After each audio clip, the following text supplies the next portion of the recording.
Alors moi, je voudrais parler du mariage, parce que je pense que c'est l'un des défis auxquels les femmes sont le plus confrontées.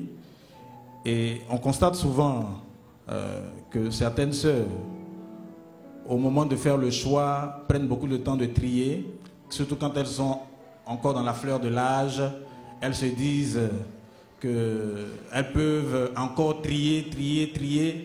Et souvent, quand elles sont à la limite du hors-jeu, voilà, on a l'impression que subitement, elles ne sont plus prêtes à trier. Et souvent même sont tentées d'aller épouser, malheureusement, un inconverti dans le but de le convertir. Et ce que je voudrais demander donc à nos oratrices, c'est de nous aider à comprendre pourquoi, au moment du choix, beaucoup de femmes ne reconnaissent pas le temps de leur visitation.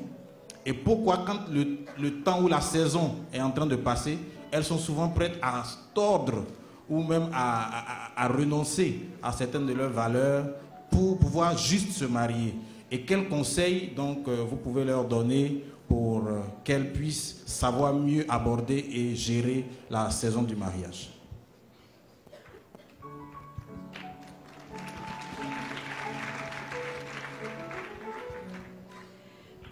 Ok, c'est une très bonne question et ce que Pasteur vient de dire, c'est la vérité. Et au quotidien, vraiment, lorsque je suis avec les jeunes filles, j'attire leur attention. Parce que j'ai remarqué, et ce n'est pas que moi, hein, je disais aux jeunes filles que souvent, il y a des saisons dans la vie. Il y a des saisons dans la vie d'une femme. Et si on veut discerner ces saisons-là, il y a une saison où vous sentez que vous êtes propice, en fait, le mariage se pointe devant vous. Or, nous les femmes, souvent, certaines sœurs, notamment certaines jeunes sœurs, n'arrivent pas vraiment à discerner ce temps-là. Ce qui fait que quand le frère vient, c'est que le constat est vraiment réel. Hein, elles ont tendance à dire oui, je veux prier. En fait, elles disent que je veux prier, mais elles ne prient même pas, en fait, en réalité. C'est qu'elles pensent qu'elles ont le temps. Souvent, quand elles disent que je veux prier, c'est qu'elles ont en tête quelqu'un d'autre. Et il faut savoir que quand tu es en tête quelqu'un d'autre, tu ne peux pas voir la personne qui est en face de toi. Ta pensée est occupée, tu es occupé ailleurs. Et on laisse passer le temps et vers la fin, on devient maintenant stratégique, on commence à, au lieu de laisser que l'homme nous trouve, on commence à aller chercher l'homme. Voilà. Quel conseil donner aux jeunes? Ça arrive souvent aux jeunes filles, c'est que vraiment, je vous assure, le mariage, c'est une question de destinée. Et on a vu les gens se planter, on a vu les gens pleurer parce qu'ils n'ont pas su. Ils n'ont pas su, par exemple, discerner le moment de leur visitation. Et quand un homme vient devant toi, ma sister, quand toi qui es célibataire, ne le juge pas selon son apparence. Amen. Si lui, il est venu vers toi selon ton apparence parce qu'il voulait te connaître un peu plus, parce que l'homme est visuel, amen. Mais ne le juge pas selon son apparence, ne le juge pas selon son présent, juge-le selon son futur. Parce que ce n'est pas dans le présent, en fait. Parce que le mariage, c'est une histoire de destinée. Donc, c'est pour la vie. Il vient là, aujourd'hui, vous êtes à l'instant T.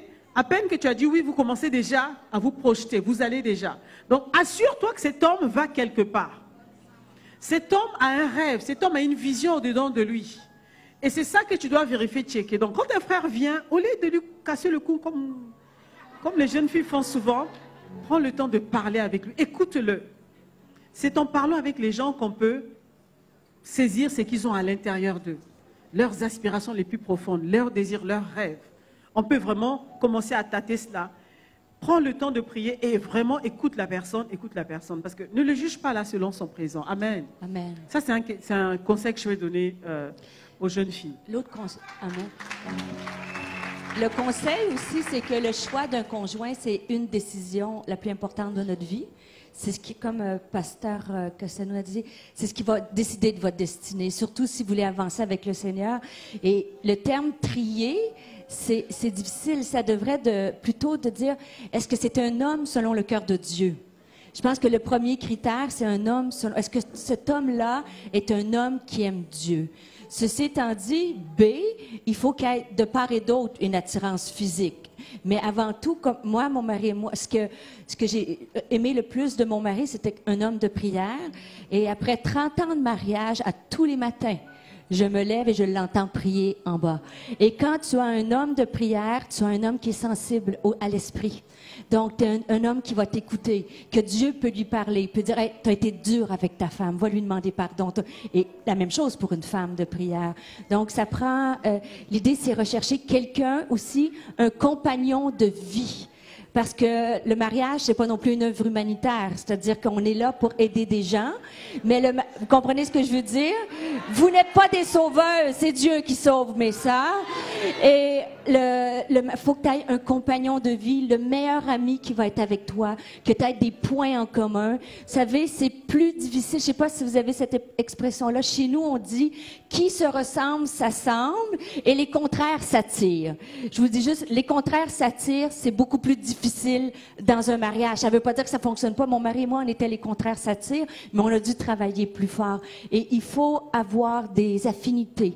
Il faut avoir un compagnon de vie, des attirances physiques, mais avant tout, la base, il faut que les deux aiment Dieu de tout son cœur. Et quand, je crois que déjà c'est difficile, et je donnerais le conseil suivant, aller chercher un homme inconverti pour moi. Je trouve que c'est extrêmement dangereux. Bien sûr, il y a des exemples. Il y en a qui vont dire, ben moi j'ai connu mon mari comme ça, il a donné sa vie à Christ. Mais à la base, ce que tu cherches de quelqu'un pour partager ta vie, en premier, c'est d'avoir les mêmes valeurs. Et si tu es une femme qui aime Dieu régénéré, tu veux un homme qui aime Dieu de tout son cœur. Amen. Amen. Amen. Ce que je vais ajouter, c'est qu'il faut que les jeunes filles sachent qu'il n'y a pas un homme idéal. Il n'y a pas un homme idéal, il n'y a pas un homme parfait. Alléluia. Alors, si tu attends un homme idéal, tu vas attendre jusqu'à Jésus va revenir.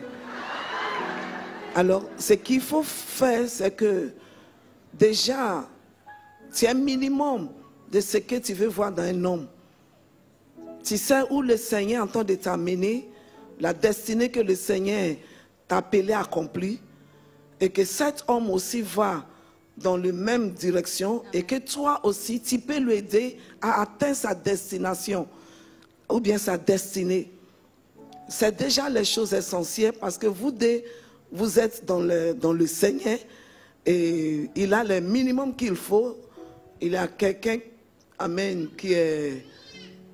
au moins qui craint Dieu et qui aime la parole de Dieu et qui t'aime sincèrement, pas à cause de ce qu'il veut prendre de toi, mais à cause de ce qu'il veut faire dans ta vie pour t'aider. Alors quand tu trouves quelqu'un comme ça déjà, tu dois commencer à réfléchir. Et toi aussi, tu vois comment est-ce que toi aussi, tu peux l'aider. Parce que dans le mariage aujourd'hui, j'ai l'impression que les gens cherchent quelqu'un qui va transporter ou bien qui va attraper les bagages. Et tu ne vas jamais trouver cet homme-là, surtout dans ce temps dans lequel nous sommes. Alors, il faut que tu sois prêt aussi à aider quelqu'un. Il ne faut pas être égoïste seulement, à penser seulement à ce que tu vois. Alors, quand tu vois un homme qui vient vers toi, alléluia, d'abord, première chose, c'est un enfant de Dieu, il craint Dieu, et tu regardes l'objectif de Dieu pour ta vie, et l'objectif de Dieu pour sa vie. Est-ce que ça correspond? Est-ce que je peux le marier? Par exemple, tu sais que le Seigneur t'appelle à être un pasteur, ou bien quelqu'un qui va faire l'œuvre de Dieu. Amen. Et il y a quelqu'un qui vient vers toi, qui ne veut rien savoir sur l'œuvre de Dieu, et qui va t'empêcher, et qui ne va pas vouloir même que tu sais le Seigneur. Déjà, ça doit t'amener à reculer et chercher la face de Dieu. Moi, j'ai un exemple d'un homme qui a cherché cette fille, et la fille sentait en elle que c'est pas... que les deux ne sont pas compatibles, parce que deux ne peuvent pas marcher ensemble s'ils ne s'attendent pas. Et il voyait d'autres choses dans cet homme. L'homme est seulement attiré par l'apparence physique de la femme. Les autres choses qui concernent la femme ne l'intéressent pas. Et la femme aussi. Mais finalement, quand le monsieur a compris cela, il a fait semblant. Et il a marié la fille. Et après 2 semaines, 3 semaines, Le monsieur lui a dit, maintenant j'ai ce que je voulais. Je te suivais et je savais où tu t'en vas. Et moi, je vais te dire que ton église là, tu dois arrêter. Et pourtant, il est supposé être chrétien.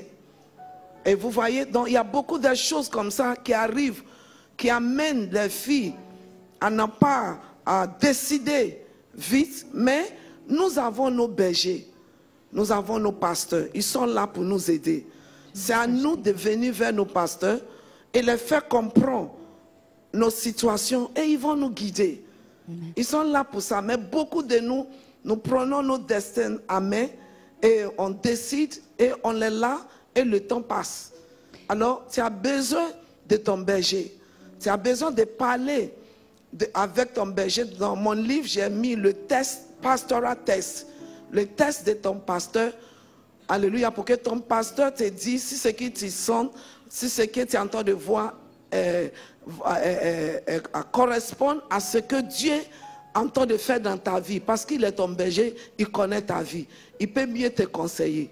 Alors je vais encourager une sœur ici de ne pas perdre tout le temps parce que l'âge continue.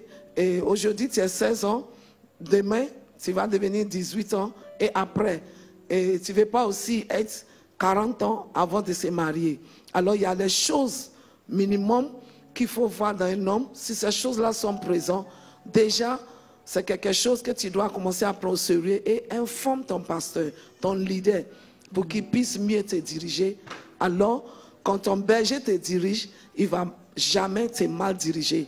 Quand il est un vrai berger et quand il est un bon berger. Amen.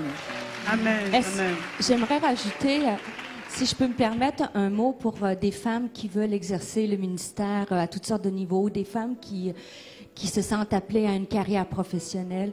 C'est important de trouver, d'avoir un homme qui est prêt à vous épauler dans cela. Et un des langages d'amour pour l'homme, c'est l'admiration.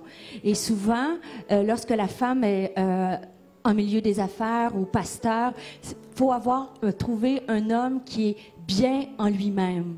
Mon mari et moi, on exerce. Mon mari est pasteur associé avec le pasteur Claudoun. Il s'occupe de toute l'administration de toute l'Église Nouvelle Vie et nos églises campus. Il est un pasteur qui n'est pas sur la tribune.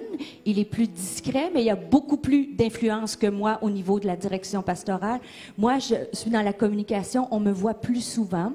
Au début, quand j'ai commencé, même pas quand j'allais à l'église, puis c'était une saison où j'étais moins impliquée, il me dit « Ah, vous êtes l'épouse de pasteur Luc, vous êtes l'épouse de pasteur Luc. » Et maintenant, l'église a grandi, les gens me voient plus, puis ils disent « Ah, c'est vous le mari de pasteur Stéphanie, voyez-vous? » Et pour certains, et pourtant mon mari est pasteur depuis plus longtemps que moi, face au collège biblique, mais mon mari, lui, il est content que je suis dans mon appel et que je me développe. Et moi, je suis contente qu'il est dans son appel et qu'on se développe. Quand on parle d'esprit d'équipe, il n'y a plus ni homme, ni femme, ni juif, ni grec, ni esclave, ni libre. Nous sommes en unité. Et moi, et mon mari, si j'ai pu faire accomplir ces choses-là, il est derrière moi, il m'appuie, il se sent pas menacé par les choses que j'accomplis et la même chose pour moi. Et je crois que c'est important de trouver quelqu'un qui est bien avec lui-même et qui vous marchez dans la même vision et qui va appuyer vos décisions. Et moi, je me réjouis ici avec Pasteur Sanogo, Pasteur Liliane, Pasteur Castano. Vous êtes des modèles de voir comment vous travaillez en équipe, comment c'est pas partout dans les églises où les femmes peuvent prendre je parle pas juste du ministère féminin, mais de dire les femmes travaillent en équipe et il y a une collaboration et ça prend des hommes solides qui aiment Dieu puis qui appuient. Alors, je vous rends honneur ce matin parce que beaucoup de gens, les hommes se sentent diminués quand la femme prend un peu de place, mais pourtant, c'est juste des rôles différents. Amen. Merci beaucoup, Pasteur Stéphanie. Je voulais dire une chose, si je vais donner un conseil à une sœur. Au lieu de se limiter juste à faire un choix sur les considérations physiques, les apparences physiques, ou bien la situation sociale de la personne qui vit en face de vous, si les femmes pouvaient inverser les choses, c'est-à-dire commencer d'abord par vous-même, quelles sont vos aspirations? À quoi vous aspirez? Est-ce que vous aspirez au ministère? Est-ce que vous avez un rêve au-dedans de vous? Qu'est-ce que vous voulez faire demain? par rapport au rêve, à ce que vous voulez faire demain, si vous voulez servir le Seigneur, être pasteur, être femme d'affaires, peu importe, chacun de nous a un battement de cœur. Et est-ce que vous avez ramené, déposé devant le Seigneur ce rêve, tu dis Seigneur, voilà ce qui bat dans mon cœur, qu'est-ce que tu en dis? Avez-vous reçu une confirmation de la part du Seigneur? Parce que si vous faites les choses dans cet ordre, ça sera plus facile pour vous de pouvoir vous prononcer devant la proposition d'un frère. Amen. Le frère vient, vous saurez si réellement c'est la bonne personne, parce que vous savez ce que le Seigneur a mis dans votre cœur, quel est le deal que vous avez, vous, avec le Seigneur. Et nous, souvent, les femmes, on fait les choses à l'envers. C'est très important, pourquoi? Parce que, pasteur Sarah l'a dit tout à l'heure, écouter ces bergers, c'est important. Nous, bergers, quand le Seigneur vous met entre les mains d'un berger, le berger souvent connaît les battements de cœur de ses brebis. Il connaît que mon brebis, cette brebis peut aller dans telle direction, ça peut aller comme ci, ça peut aller comme ça. Parce qu'on voit nos enfants spirituels au quotidien. Donc, ce que nous remarquons, c'est que malgré les conseils qu'on donne, malgré le fait qu'on voit nos enfants évoluer, on parle avec eux, on ne va pas les obliger de faire des choses, c'est qu'ils écoutent très peu. Moi, j'ai vu des sœurs sur le point de se planter, mais vraiment se planter. Tu me ramènes un frère, je regarde, je parle une ou deux fois, je te dis, ma fille, je ne suis pas convaincue. Il y a quelque chose qui me gêne dans ce frère. La sœur dit, non, c'est parce que tu ne le connais pas encore, non, non, non, bon, ça va aller, et la personne te colle, comme cet enfant qui essaie de mettre à côté de vous, non, non, non, mais on va trouver un frère qui va l'encadrer, on va trouver un frère qui va lui parler du Seigneur. Je dis, ce n'est pas trouver un frère, le cœur là n'est pas net. Il y a un truc qui gêne. Quand un parent te dit ça, c'est que le parent a vu au-delà de ce que toi tu as vu. Tu ferais mieux d'écouter. Tu ferais mieux d'écouter. Parce que quand on dit ça, souvent, en fait, il y a deux frères qui s'intéressent à une sœur, mais on a regardé et on a regardé le banc. Ça nous est déjà arrivé. Mon mari et moi, on a regardé le banc. On dit, celui-là, c'est vraiment le banc. Parce qu'on connaît les enfants. Mais la sœur s'obstine. Elle te ramène l'autre. Elle te ramène l'autre. Tu dis, mais est-ce que tu as compris? Alors, effectivement, quand c'est comme ça, qu'est-ce que tu fais en tant que parent? Tu veux le bonheur de ta fille. Tu dis, ok, il n'y a pas de souci. Fais ton choix, on t'accompagnera. Mais tu sais que la personne va se planter lamentablement. Vous voyez, c'est triste. Donc, il faut prendre les choses dans l'ordre. Commence d'abord, quelles sont tes aspirations? Tu veux aller où? À quoi tu aspires? Présente ça devant le Seigneur. Demande l'avis de tes parents. Demande à tes parents spirituels, mais papa, maman, comment vous me voyez? Je ne sais pas, je vois telle chose. En fait, ça va t'aider à faire vraiment le bon choix. Amen. Ça, c'est vraiment un conseil pratique au quotidien. Ça va t'aider à faire le bon choix. Ne va pas sur les critères physiques d'abord, mais regarde quelles sont les aspirations. Parce que selon ce que le Seigneur a mis dans ton cœur, il y a un type d'homme qui te conviendra. Il y a une personne qui sera comme une chaussure à ton pied, qui sera exactement ta peinture. Amen.